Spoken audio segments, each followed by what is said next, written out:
स्वच्छतेच्या 3215 कोटींच्या आराखड्याला स्थायी समितीने मान्यता देऊन आगामी बजेटमध्ये 20% तरतूद करण्यासही मंजुरी दिली आहे। ही तरतूद टप्प्याटप्प्याने करण्यात येणार आहे। स्थायी समितीचे अध्यक्ष बाबूराव चांदरे यांनी ही माहिती दिली। केंद्र सरकारच्या नगरविकास मंत्रालयाने राष्ट्रीय स्वच्छता धोरण जाहीर केले आहे। त्यानुसार केंद्र सरकारने हा आराखडा तयार करण्यासाठी अखिल भारतीय स्थानिक स्वराज्य संस्थेची नियुक्ती केली। या आराखड्यानुसार शहर 100% स्वच्छ करण्यासाठी स्वच्छता अभियान सुरू करणे, नागरिकांमध्ये जनजागृती करणे याचा समावेश आहे। देशातील 478 शहरांमध्ये याबाबत सर्वे करण्यात आला होता। प्रत्येक शहराला गुण देण्यात आले होते। त्यात पुण्याला 50 गुण मिळून 42वा क्रमांक आला होता। यामध्ये 24 तास 7ही दिवस पाणी पुरवठा, शौचालय व्यवस्थापन, मलनिस्सारण, घनकचरा व्यवस्थापन, माहिती शिक्षण या सुविधांवर अधिक भर देण्यात येणार आहे। या आराखड्याच्या अंमलबजावणीसाठी पुणे शहर कृती बल समिती स्थापन करण्यात आली आहे। महापौरांच्या अध्यक्षतेखाली ही समिती असणार असून त्यात उपमहापौर, सभागृह नेते, स्थायी समितीचे अध्यक्ष, गटनेते, आयुक्त, सर्व खाते प्रमुख आणि विविध स्वयंसेवी संस्थांच्या प्रतिनिधींचा निमंत्रित सदस्यांमध्ये समावेश केला आहे। शहर स्वच्छता आराखड्याअंतर्गत आवश्यक मानकांनुसार करावयाच्या पूर्ततेसाठी एकूण 3215 कोटी रुपये खर्च अपेक्षित आहे। मलनिस्सारण प्रकल्पासाठी 715 कोटी, पर्जन्य व्यवस्थापन 177 कोटी असे एकूण 892 कोटी रुपये विविध योजनांसाठी सुचवले आहेत। या आराखड्याअंतर्गत 1719 कोटी रुपये उपलब्ध झाल्यास अपेक्षित प्रगती करता येणार आहे। या आराखड्यासाठीचा 80% निधी केंद्र आणि राज्य सरकार तर महापालिकेला 20% निधी द्यावा लागणार आहे। त्यानुसार या आराखड्यासाठी 20% म्हणजे 603 कोटी रुपयांची तरतूद आगामी बजेटमध्ये करण्यास मान्यता देण्यात आली। ही तरतूद टप्प्याटप्प्याने करण्यात येणार आहे असेही चांदरे यांनी सांगितले। रंगकर्मी कैलासवासी मंगेश धारू स्मृती नाट्यलेखन स्पर्धेचा पारितोषिक वितरण समारंभ मोठ्या उत्साही वातावरणात संपन्न झाला। अनेकांच्या रंगभूमीवरील प्रवासाचे पहिले गुरु असलेल्या मंगेश धारू यांच्या स्मृती कायम राहाव्यात यासाठी त्यांच्या मित्रपरिवाराने 2 अंकी नाट्यलेखन स्पर्धेचे आयोजन केले होते। स्पर्धेबरोबरच पारितोषिक वितरण सोहळ्याला उत्स्फूर्त प्रतिसाद मिळाला। ज्येष्ठ अभिनेत्री लालन सारंग अध्यक्षस्थानी होत्या। धारू यांचे वर्गमित्र अभिनेते उपेंद्र लिमये प्रमुख पाहुणे म्हणून उपस्थित होते। परीक्षक प्राध्यापक विजय कारेकर, अंजली धारू हे व्यासपीठावर होते। धारू यांना आपला गजर हा चित्रपट अर्पण करणारे दिग्दर्शक अजित भैरवकर आठवणीचा पट उलगडताना म्हणाले, मंगेश जे करायचा ते भरभरून करायचा, मैत्रीपासून ते नाटकापर्यंत सर्व काही, हाती आलेला क्षण दुःख कष्ट विसरून एन्जॉय करायचा। मिलिंद शिंत्रे यांच्या पुष्पाचे प्राक्तनच्या अभिवाचनाने वातावरण भारून गेले। दीपक रेगे, धीरज जोशी यांनीही अभिवाचन केले। या आपलेपणाच्या सोहळ्यात लालन सारंगही भावुक झाल्या।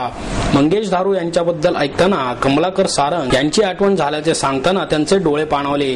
त्या म्हणाल्या, एक काळ असा होता की नाटककारांची एक फळी होती, पण मध्यंतरी कुठे गेली नाटककार मंडळी अशी म्हणण्याची वेळ आली। या स्पर्धेला मिळालेला प्रतिसाद बघून हौशी लेखकांना संधी देण्याची गरज आहे। मंगेश धारू यांची ओळख झाली नाही याचे दुःख आहे, पण या कार्यक्रमातून त्यांची ओळख झाली असेही त्या म्हणाल्या। या क्षेत्राकडे मंगेश यांच्यामुळेच वळल्याचे सांगून उपेंद्र लिमये म्हणाले, लहान वयात त्याने खूप मोठी जबाबदारी पेलली होती, त्यामुळे त्याला नाटकाला खूप वेळ देणे शक्य नव्हते, पण त्याने अनेकांना खूप सहकार्य केले, त्याचा प्रत्येकाला आधार वाटायचा। स्पर्धा आयोजनाविषयीची माहिती अंजली धारू यांनी दिली। परीक्षकांच्या वतीने प्राध्यापक विजय कारेकर यांनी मनोगत व्यक्त केले। सध्याच्या नकारात्मक वातावरणात जगण्याची सकारात्मक दृष्टी देणाऱ्या मसाला या चित्रपटात डॉक्टर श्रीराम लागू, मोहन आगाशे, दिलीप प्रभावळकर हे दिग्गज कलाकार प्रथमच एकत्र आले आहेत। मराठी चित्रपट सृष्टीसाठी हा मणिकांचन योग आहे। मराठी चित्रपट रसिकांसाठी ही स्वादिष्ट मेजवानी ठरणार आहे। या चित्रपटातील त्यांच्या भूमिकांबद्दल या तिघा कलाकारांनी मनमोकळा संवाद साधला। चित्रपटासाठी अभिनेता, पटकथाकार आणि निर्माता अशी तिहेरी भूमिका साकारणारे गिरीश कुलकर्णी हेही यावेळी उपस्थित होते। या चित्रपटात डॉक्टर लागूंचे असणे हेच खूप प्रेरणादायी आहे। त्यांच्याबरोबर काम करायला मिळणे ही खूप मोठी संधी आहे, असे मत दिलीप प्रभावळकर यांनी व्यक्त केले। तर लागूंबरोबर खूप खूप वर्षांनी काम करण्याची संधी मिळाली हा खूप आनंददायी अनुभव होता, असे डॉक्टर मोहन आगाशे यांनी सांगितले. गिरीश कुलकर्णी म्हणाले, ही आमची दैवते आहेत. या तिघ नटवर्यांचा एकत्रित स्पर्श या चित्रपटाला लाभावा अशी इच्छा होती, ती पूर्ण झाली. डॉक्टर लागूंची कामाप्रती असलेली निष्ठा खूप काही शिकवून गेली. त्यांनी मसालामध्ये अत्तरवाल्याची छोटीशी भूमिका केली आहे, पण त्यासाठी त्यांनी फडके हौदाजवळील ज्या दुकानात चित्रीकरण झाले त्या दुकानाच्या मालकांकडून ग्राहकांना अत्तर लावण्याची पद्धत कशी असते ते शिकून घेतले. आपले संवाद अचूक व्हावेत याबद्दल ते कमालीचे आग्रही होते. किती वेळ लागणार, कधी संपणार, जायचे आहे असे त्यांनी काहीही कधीही विचारले नाही. मेकअपही करून घेतला. या वयातही त्यांची कामावरची निष्ठा खूप काही शिकवून गेली. मी कृतकृत्य झालो अशा शब्दात गिरीश कुलकर्णी यांनी आपल्या भावना व्यक्त केल्या. यातील अत्तरवाल्याच्या भूमिकेबद्दल बोलताना डॉक्टर लागू म्हणाले, जे काम मिळेल ते उत्तम करणे हेच माझे तत्व आहे. मसालामधील काम कसे झाले आहे ते लोकच सांगतील. अभिनय करण्याचा आनंद आजही मिळवता येतो हेच माझे सुदैव आहे. या चित्रपटात मेहताची भूमिका साकारणारे ज्येष्ठ अभिनेते डॉक्टर मोहन आगाशे म्हणाले, बासू चटर्जी, मुखर्जी यांचे चित्रपट कसे हलके फुलके चांगले असतात तसाच हा चित्रपट आहे. व्यक्तिमत्व असणाऱ्या कथा फार कमी असतात, ते या चित्रपटात आहे. कोणतीही भूमिका स्वीकारताना भूमिकेपेक्षा दिग्दर्शक चांगला आहे की नाही ते बघण्याकडे माझा कल असतो. चित्रपटात दिग्दर्शक आणि संकलकाच्या माध्यमातून कलाकार समोर येतो असे मला वाटते, त्यामुळे दिग्दर्शकावर मी भर देतो.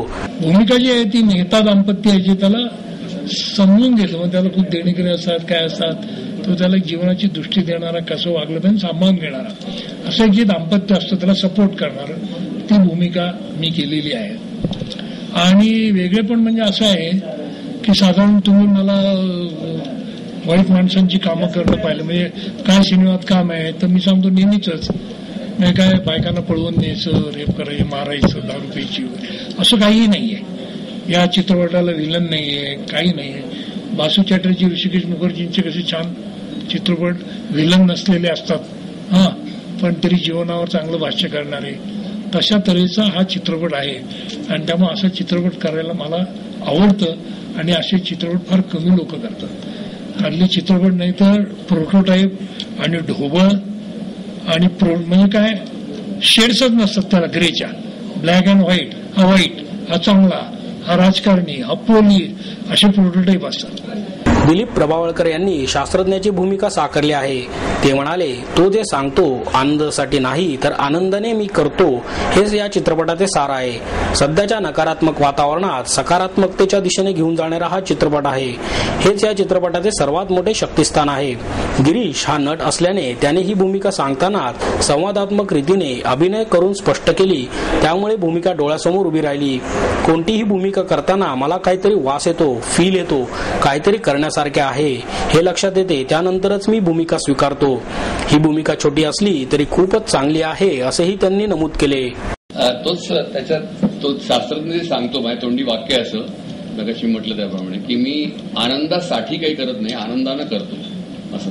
म्हणजे त्याची ती जी वृत्ती आहे त्याची, ती वृत्ती, त्याचा जो संदेश, त्याची जी एक ॲटिट्यूड आहे ते मला असं वाटतं की या सिनेमाचं जे कपल आहे, जे जोडपं आहे याच्यामध्ये गिरीश कुलकर्णी, अमृता सुभाष, त्याच्या सगळ्या धडपडीचं, वाटचालीचं, यशापयशाचं ते सार आहे, हे माझं वाक्य. त्याच्यामुळे तो प्रयोग करत राहणारा सायंटिस्ट आहे. काय त्याच्यातनं काय निष्पन्न होतं, तो प्रयोग करण्यामध्ये आनंद शोधणारा सायंटिस्ट आहे. त्याचं रूप पण माझं वेगळं. त्याच्यामध्ये मी नवीन प्रत्येक वेळेला काही नवीन शोधत असतो. त्याच्यामुळे हा नवीन मला असं गिरीशनी त्याच्या सिनेमात नवीन कॅरेक्टर दिलं असं मला वाटलं. त्याचं बोलणं, त्याची मुद्रा, म्हणजे मुद्राविनय, ते लकबी, हे सगळंच चॅलेंजिंग होतं. खूप मोठा रोल नाहीये पण जो आहे तो बऱ्यापैकी परिणाम साधणार आहे. विशेषतः याचं जे मुख्य यातलं जे दाम्पत्य किंवा जोडपं जे आहे त्यांच्या एकूण व्हॅल्यूज किंवा मूल्य जपत चालणाऱ्या वाटचालीला ते खूप प्रेरक आहे असं मला वाटतं.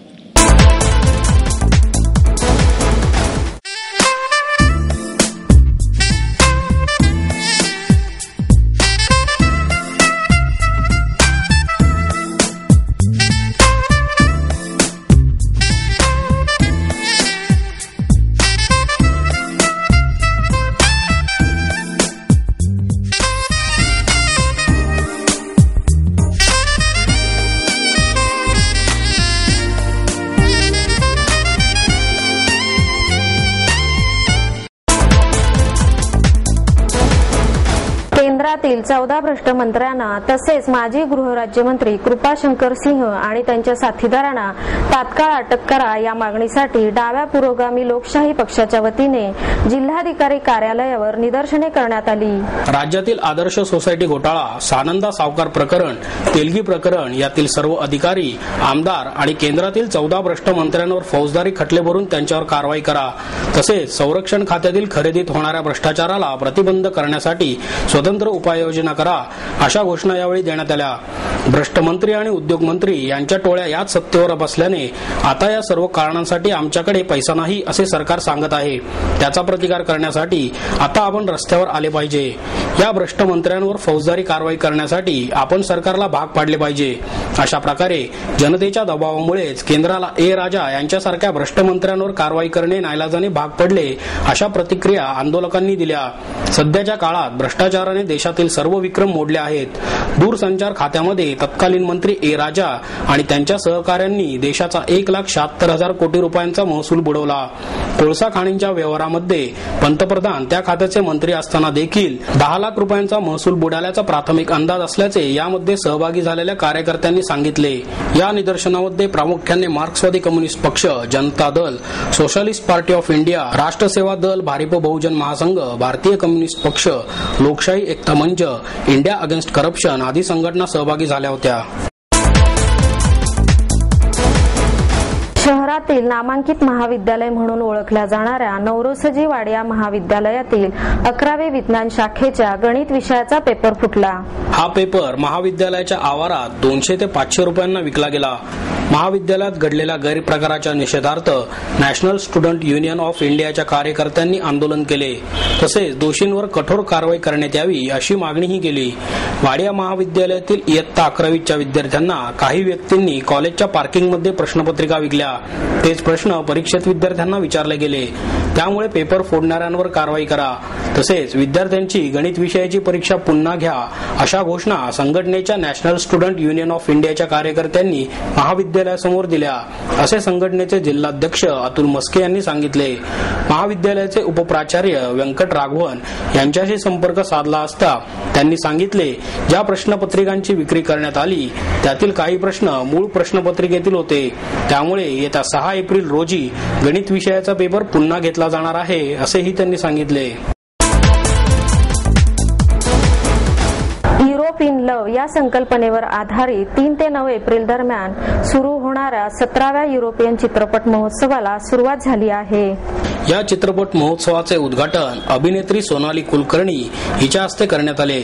यावेळी ब्रिटिश काउन्सिल लायब्ररीच्या संचालक कजरी मित्रा, FTIIचे प्राध्यापक इंद्रनील भट्टाचार्य, अलियन्स फ्रान्सिसचे संचालक ल्यूक दिदॉ, मॅक्स मुलर भवनचे संचालक मायकेल फ्लुक्ट, इमा कांजुलाई आदी मान्यवर उपस्थित होते। या महोत्सवात 25 चित्रपट प्रदर्शित करण्यात येणार आहेत। महोत्सवाचा प्रारंभ फ्रान्सच्या रोमॅन्टिक्स अनोनिमस या चित्रपटाने झाला। यावेळी सोनाली म्हणाली, सिनेमा ही जागतिक भाषा आहे। माणसांसारख्या याला कोणत्याही सीमा नाहीत। त्यामुळे या हृदयीचे त्या हृदयी याप्रमाणे सिनेमा केवळ भावनांचे उत्कट प्रगतीकरण करत असते। कांजुलाई म्हणाल्या, विविधतेत एकता ही युरोपाप्रमाणेच भारताचीही खासियत आहे।